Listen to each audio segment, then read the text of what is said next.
ఆత్మీయులైన ప్రేక్షకులకు నమస్కారం. నా పేరు డాక్టర్ చిరుమామిళ్ళ మురళీ మనోహర్. ఈ కార్యక్రమంలో ఒక ముఖ్యమైన ఆసక్తికరమైన అందరికీ అవసరమైన విషయాన్ని మనం తెలుసుకోబోతున్నాం. మాంసాహారాన్ని తలదన్నే చక్కటి శాకాహారం, దీని గురించి తెలుసుకుందాం. ప్రకృతి మనిషికి ప్రసాదించిన అద్భుతమైన ఆహారం ఏమిటి అంటే అనేకం ఉన్నాయి, కానీ వాటిల్లో ముఖ్యమైనది ఈ మొలకెత్తిన గింజలు, మొలకెత్తిన విత్తనాలు. మనిషికి ఉండేటటువంటి ఆహారాలలో అన్నిటికంటే మొలకెత్తిన విత్తనాలు ప్రథమమైనటువంటి స్వచ్ఛమైన ఇంకా ఎక్కువ పోషక విలువలు ఉండేటటువంటి ఆహారం అంటంలో ఎంత మాత్రం సందేహం లేదు. మన పూర్వీకులు కూడా వీటిని ఎక్కువ శక్తి ఉండేటటువంటి ఆహారం కింద గుర్తించారు. ఆహారంలో వీటిని ఒక భాగం కింద వాడుకోవటం అనేది జరిగింది. అంతెందుకు మీకు ఒక ఆసక్తికరమైన విషయం, బ్రూస్లీ ప్రపంచవ్యాప్తంగా ఎందరికో అభిమానం. ఈ బ్రూస్లీ తినే ఆహారం ఏమిటి అని చాలామందికి అనుమానం వస్తూ ఉంటుంది. కానీ బ్రూస్లీ తినేది కూడా శాకాహారమే. వస్తాదులు, కుస్తీ పోటీలు పట్టేవాళ్ళు, మంచి ఆటగాళ్ళు, వీళ్ళకి మంచి ప్రోటీన్ అవసరం. ఇలాంటి వాళ్ళందరికీ కూడా మాంసాహారంతో పని లేకుండా ఈ శాకాహారంతో కూడా ప్రోటీన్ పెంచుకోవచ్చు. ఇలా వీళ్ళందరూ కూడా ఈ కండరాలు, నరాలు, వీటి పుష్టికి ఈ మొలకెత్తినటువంటి గింజలకి ప్రాధాన్యం ఇవ్వడం అనేది మనం చూస్తూ ఉంటాం. శరీరానికి అవసరమైనటువంటి అన్ని రకాల విటమిన్లు, అలాగే మినరల్స్, ఇవన్నీ సమృద్ధిగా అందివ్వగలిగేటువంటి ఆహారం ఏమిటి, సహజమైన ఆహారం అంటే ఈ మొలకెత్తినటువంటి గింజలే. అందుకే ఈ మధ్య దీనికి బాగా ప్రాచుర్యం వచ్చింది. మామూలుగా మనం ఈ పార్టీలకు వెళ్ళినప్పుడు, భోజనాలకు వెళ్ళినప్పుడు కూడా అన్ని చోట్ల దీన్ని పెడుతున్నారు. అయితే కేవలం ఇదేదో కష్టమైన పనేమో, ఎవరో చేయాల్సిందేమో అని అనుకుంటూ ఉంటారు. కానీ మీకు ఆసక్తి ఉంటే దీన్ని మీరు కూడా రోజువారీగా చేసుకోవచ్చు. దేహానికి అవసరమైనటువంటి, శరీరానికి అవసరమైనటువంటి పోషక విలువలకు ఈ ఆహారం ఒక గని, ఒక ప్యాక్డ్ ఫుడ్ అని దీన్ని చెప్పొచ్చు. సహజ జీవనం సాగించాలని మీకు ఆసక్తి ఉంటే, ఈ సహజ జీవనం సాగించడానికి మనిషికి లభించిన సహజమైనటువంటి ఆహారం ఏమిటి అంటే ఈ మొలకలే. గొప్ప గొప్ప జీవశక్తుల్ని కలిగి ఉండేటటువంటి సహజ ఆహారం ఇది. చాలా తక్కువ ఖర్చులో ఎక్కువ విలువల్ని దేహానికి అందించగలిగేటటువంటి ఆహారం ఏమిటి అంటే ఈ మొలకలే. మామూలుగా మాంసాహారం ఈ రోజున చాలా ఖరీదైంది.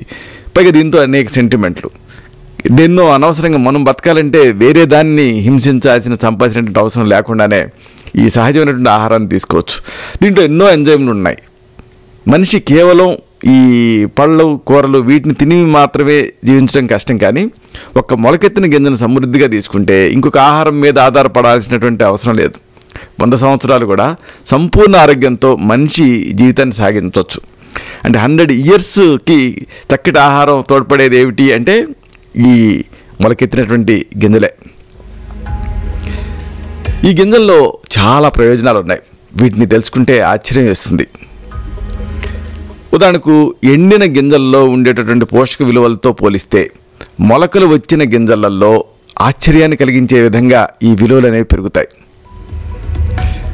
ఈ గింజలకి మొలకలు వచ్చేటువంటి సమయంలో అందులో ఉండేటువంటి విటమిన్లు, అలాగే మినరల్స్, ఇంకా మాంసకృత్తులు, వీటి శాతం బాగా పెరుగుతాయి.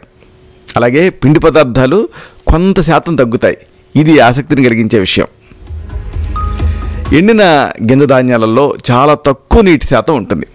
అంటే బాగా ఎండిపోయిన మామూలు మనం నిల్వ చేసుకుంటాం కదా, వీటిలో తక్కువ నీటి శాతం ఉంటుంది. అదే జీవశక్తులు ఉండేటటువంటి ఈ గింజలు నానబెట్టిన తర్వాత ఈ గింజల్లో 10% నీరు పెరుగుతుంది. ఎందుకంటే మొలకలు రావడం కోసం ఇలా నీరు పెరుగుతుంది. దీంతో ఏం జరుగుతుంది, ఈ పోషక విలువలు అంతకు ముందు కంటే, అంటే ఎండు గింజల కంటే కూడా ఈ మొలకెత్తిన తర్వాత ఈ పోషక విలువలు పెరగడానికి అవకాశం ఉంటుంది. గొప్ప ఆహారంగా వీటికి పేరు రావడానికి ఉండే ముఖ్యమైన కారణం ఏమిటంటే, దీన్ని కనుక ఆలోచిస్తే ఇందులో ఈ మొలకలెత్తినటువంటి గింజల్లో ఈ శరీరానికి, దీని దేహాన్ని కాపాడటానికి అవసరమైనటువంటి మాంసకృతుల శాతం బాగా పెరుగుతుంది. మొలకలు వచ్చేటటువంటి టైంలో గింజల్లో ఉండేటటువంటి పిండి పదార్థ భాగం అంతా కూడా బాగా సూక్ష్మంగా విడగొట్టబడుతుంది. ఇది ఇక్కడ చాలా ముఖ్యం. పిండి పదార్థం ఏదైతే ఉంటుందో అది మైన్యూట్గా విడిపోతుంది. విడగొట్టబడి వాతావరణంలో ఉండేటటువంటి నత్రజని, అంటే ఈ నైట్రోజన్ని బాగా పీల్చుకొని తిరిగి ఈ పిండి పదార్థ భాగం ఏమవుతుంది, చాలా వరకు తేలిగ్గా జీర్ణమయ్యే మాంసకృత్తులుగా, అంటే అమైనో యాసిడ్స్గా మార్పు చెందుతుంది. ఇది దీంట్లో బ్యూటీ. గింజల్లో ఉండేటటువంటి ఈ పిండి పదార్థ శాతం కంటే మొలకలు వచ్చిన తర్వాత పిండి పదార్థ శాతం తగ్గడానికి కారణం ఏమిటంటే ఆ పిండి పదార్థ శాతం అంతా కూడా ప్రోటీన్ కింద మారింది. ప్రోటీన్ అంటే బిల్డింగ్ బ్లాక్స్, అంటే మన శరీరానికి దీని అభివృద్ధికి అవసరమైనటువంటి పదార్థం ప్రోటీన్. చేయతే అన్నాదిభిహి అంటుంది ఆయుర్వేదం. అంటే చేయమంటే పెరగటం, అన్నాదుల చేత అంటే ఇలాంటి ఆహారాల చేత పెరిగేది శరీరం, దానికి అవసరమైనది అయ్యేది ప్రోటీన్. ఈ రకంగా మార్పు చెందిన మాంసకృత్తులు మనకి మిగతా ఆహారాల్లో లభించేటటువంటి మాంసకృత్తుల కంటే చాలా తేలిగ్గా జీర్ణం అవుతాయి. అది దీంట్లో బ్యూటీ. పొట్టలో చిన్న పేగులలో ఆహారాన్ని త్వరగా జీర్ణం చేయడానికి సోడియం అంటే ఏమిటి, ఉప్పు శాతం ఉపయోగపడుతుంది. ఉపయోగపడటమే కాకుండా శరీరం లోపల ఉండేటటువంటి కార్బన్ డైఆక్సైడ్ విసర్జించడానికి కూడా పనికొస్తుంది. మొలక వచ్చిన గింజలలో ఈ సోడియం శాతం చాలా ఎక్కువగా పెరగటంతో ఈ మొలకల ఆహారం చాలా త్వరగా జీర్ణం కావడానికి సహకరిస్తుంది. ఇది దీంట్లో మరొక బీట్. అంటే ఏ ఉప్పు వేయకుండానే దీంట్లో ఉండేటువంటి సోడియం మన శారీరక అవసరాలకు సహాయపడుతుంది.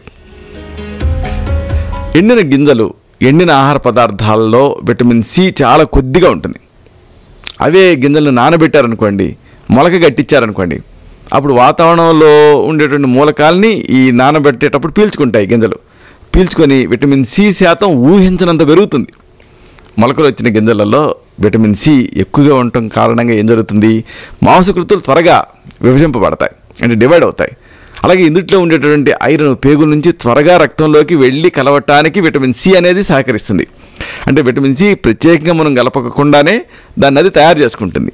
ఇది దీంట్లో ఉండేటువంటి మరొక ప్రత్యేకత.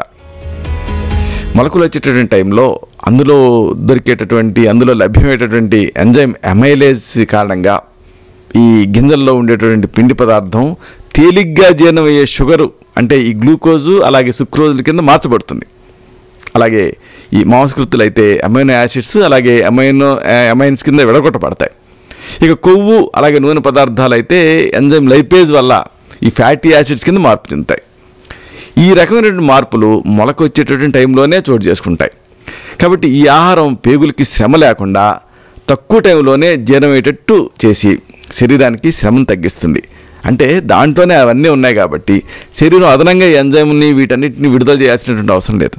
ఇది ఈ మొలకలకి ఉండే మరొక గొప్పతనం. పేగుల్లో కొంత గ్యాస్ అంటే గాలి ఉంటుంది, ఇది సహజం, ఇది ఆరోగ్య లక్షణం కూడా. ఇలాగా ఈ పాలిసాకరైడ్స్ అనేవి పేగుల్లో గ్యాస్ని తయారు చేయడానికి మూలమైనటువంటి కారణం. ఈ సాకరైడ్స్ అంటే ఆలిగోసాకరైడ్స్, పాలిసాకరైడ్స్ ఇవి ఎండిన గింజల్లో ఎక్కువ ఉంటాయి. అవే గింజలు నాని మొలకలు వచ్చేటటువంటి స్థితిలో అయితే ఈ ఆలిగోసాకరైడ్స్ వీటి శాతం 90% వరకు తగ్గుతుంది. కాబట్టి ఇది ఇక్కడ ముఖ్యమైనటువంటి విషయం. మామూలుగా అలాగే పచ్చిగానే ఆ ఎండిన గింజల్ని మనం తినొచ్చు కదా, ఎందుకు మొలకలు ఎత్తిస్తున్నాం అంటే గింజలు తింటే గ్యాస్ తయారవుతుంది. ఎందుకు తయారవుతుంది అంటే వాటిలో ఆలిగోసాకరైడ్స్ ఉంటాయి. మరి మొలకలు ఎత్తించడం వల్ల ఏం జరుగుతుందంటే ఆలిగోసాకరైడ్స్ శాతం తగ్గుతుంది. అందువల్ల ఈ మొలకలు ఎత్తిన తర్వాత గ్యాస్ పెంచేటటువంటి అవకాశం తగ్గుతుంది. ఈ మొలకలు వచ్చినటువంటి గింజలు ఎక్కువ పీచు పదార్థాన్ని కలిగి ఉంటాయి. ఈ పీచు పదార్థం అంటే ఈ ఫైబర్ వల్ల సుఖ విరేచన అనేది జరుగుతుంది. ఇవి సహజంగా ఎక్కువ నీళ్ళ శాతాన్ని కలిగి ఉంటాయి. కాబట్టి తినేటప్పుడు కానీ తిన్న తర్వాత కానీ దాహం వేయదు. అది దీంట్లో మరొక ప్రత్యేకత. ఇవన్నీ ఈ మొలకల ప్రత్యేకతలు, మొలకెత్తినటువంటి గింజల ప్రత్యేకతలు. అయితే చాలామందికి అనుమానం వస్తూ ఉంటుంది, అసలు ఏ గింజల్ని ఇలా మొలకలెత్తించవచ్చు అని. నిజానికి ప్రతి గింజకి కూడా జెర్మినేట్ అయ్యేటటువంటి తత్వం ఉంటుంది కదా. కాకపోతే మనం ఆహారంగా వాడుకోగలిగినటువంటి గింజలు ఏమిటంటే గోధుమ, బార్లీ, రాగులు, పెసలు, శనగలు, బఠానీలు, ఆల్ఫాల్ఫా, వేరుశనగలు, ఇంకా చిక్కుళ్ళు, బీన్స్, వీటిని మొలకలెత్తించవచ్చు మనం. ఇప్పుడు మరొక ఆసక్తికరమైన విషయాన్ని తెలుసుకుందాం. అసలు ఈ మొలక కట్టించే విధానం ఏమిటి? చాలామందికి ఇది అనుమానం వస్తూ ఉంటుంది. మామూలుగా ఈ స్టీల్ షాపులలో వీటిలలో ఈ మధ్య స్ప్రౌట్స్కి సంబంధించినటువంటి కంటైనర్లు దొరుకుతున్నాయి. మనం ఎట్టయితే ఫిల్టర్ కాఫీ చేసుకుంటామో అలాగా ఒక ప్రత్యేకమైనటువంటి సాధనం ఇది. దాంట్లో గింజలు వేసి నీళ్లు పోస్తే మొలకలు వస్తాయి. ఇది అందరూ చేసుకోలేకపోవచ్చు. అందరూ చేసుకోగలిగినటువంటి ఒక చక్కటి పద్ధతి ఉంది, దీన్ని తెలుసుకుందాం. ఇది ఒక్కొక్క రకంగా అంటే కొన్ని గింజలకి కొన్ని రకంగా ఉంటుంది. పెసలు, రాగులు వీటిని మీరు మొలకలు ఎత్తించాలనుకున్నారనుకోండి, ముందేం చేస్తారంటే నీళ్ళల్లో ఒక 8 గంటలు నానబెట్టండి. ఆ తర్వాత పొడి బట్టలో వేయండి, మూట కట్టండి. ఇప్పుడు ఒక వెడల్పాటి పళ్ళెంలో ఒక 15 గంటల పాటు ఉంచండి. అప్పుడు వాటి నుంచి మొలకలు వస్తాయి. మొలక సుమారుగా ఒక అంగుళం వరకు ఉంటుంది. కాబట్టి ఇది మొలకెత్తించేటటువంటి పద్ధతి. ఈ పద్ధతిని మరొకసారి తెలుసుకుందాం మనం. పెసర్లు కానీ రాగులు కానీ వీటిని మొలకెత్తించాలనుకుంటే నీళ్ళల్లో ముందు 8 గంటలు నానబెట్టాలి. ఆ తర్వాత ఆ పొడి బట్టలో వేయాలి ఆ నానినటువంటి గింజల్ని, మూటకు టైట్గా కట్టాలి. ఇప్పుడు పళ్ళెంలో ఒక 15 గంటల పాటు ఉంచండి. అప్పుడు వాటి నుంచి మొలకలు వస్తాయి. ఇలాగా సుమారుగా ఒక అంగుళం వరకు ఈ మొలక ఉంటుంది. ఇక శనగలు గోధుమలు వీటిని మొలకలు ఎత్తించాలనుకోండి, మామూలుగా శనగల్ని మనం పేరంటాలలో ఇస్తూనే ఉంటాం కదా. శనగలు గోధుమలు, ఈ గోధుమలు ఎందుకంటే వీట్ జర్మ్ వీటి నుంచే వస్తుంది. కాబట్టి శనగలు గోధుమలు వీటిని మొలకెత్తించాలంటే 12 గంటలు నానబెట్టాలి. తర్వాత నానబెట్టి నీళ్ళలోంచి తీసి 8 గంటల పాటు పళ్ళెంలో పోసి గాలికి ఆరనివ్వాలి. దీన్ని మూట కట్టాల్సినటువంటి అవసరం లేదు. పళ్ళెంలో పోసి గాలికి ఆరబెడితే సరిపోతుంది. ఆ తర్వాత గొడ్లో కట్టి ఒక రోజు ఉంచితే అప్పుడు మొలక బాగా పెద్ద అవుతాయి. ఇది పద్ధతి. కాబట్టి దీన్ని అంటే ఈ శనగలను కానీ గోధుమలను కానీ మొలకెత్తిచ్చే పద్ధతి ఏంటి? ముందు 12 గంటలు నానబెట్టాలి. నీళ్ళలోంచి తీసి 8 గంటల పాటు పళ్ళెంలో పోసి గాలికి ఆరబెట్టాలి. ఆ తర్వాతనే గుడ్డలో మూట కట్టాలి. ఒకరోజు ఉంచాలి అలాగే గుడ్డలో మూట కట్టి, అప్పుడు మొలకలు బాగా పెద్ద అవుతాయి. ఇక వేరుశనగలు వీటిని రాత్రి నానబెట్టి ఉదయం తినేయచ్చు. అంటే మొలకలు ఎత్తించే వరకు దీన్ని ఉంచనక్కర్లేదు. వేరుశనగ గింజల్ని, ఈ గింజల్ని చాలామంది ఏం చేస్తారంటే పొరపాటు అన్నింటినీ కలిపేస్తారు. మనం మామూలుగా బయట ఈ వీటిలలో భోజనాలలో కూడా చూస్తుంటాం, అన్నీ కలిపిన మొలకలు పెడుతూ ఉంటారు. కానీ దేనికి దానికి వేరుగా నానబెట్టి వేరుగా మొలకలు కట్టించాలి. వీటిని కలపకూడదు. అప్పుడు దాంట్లో ఉండేటటువంటి ఉపయోగాలు మీకు అందుతాయి. సరే, మరి వీటిని ఎలా తినాలి, ఎలా ఈ మొలకల్ని కన్జ్యూమ్ చేయాలి, ఇది కూడా తెలుసుకోవడం అవసరం. రోజుకి 2 లేదా 3 రకాలు లేదా అన్ని రకాలు ఈ మొలక వచ్చిన తర్వాత గింజలను తినేయచ్చు. ఏ రకానికి ఆ రకం విడిగా ప్లేట్లో ఉంచుకొని తినండి.